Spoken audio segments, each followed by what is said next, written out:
Magandang gabi.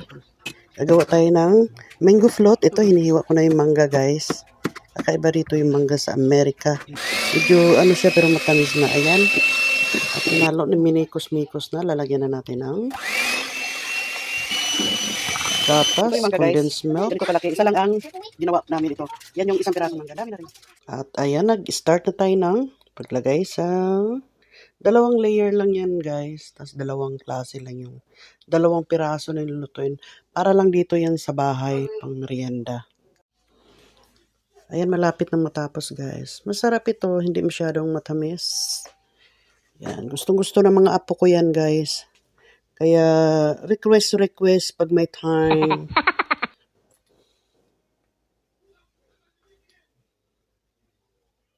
Ayan na, toppings sa ibabaw. Ang pinang-toppings natin, guys, yung pa rin yung biscuits. Yan, gagawin natin yung pangalawa. Alanganin na at medyo paubos na yung ating dyan.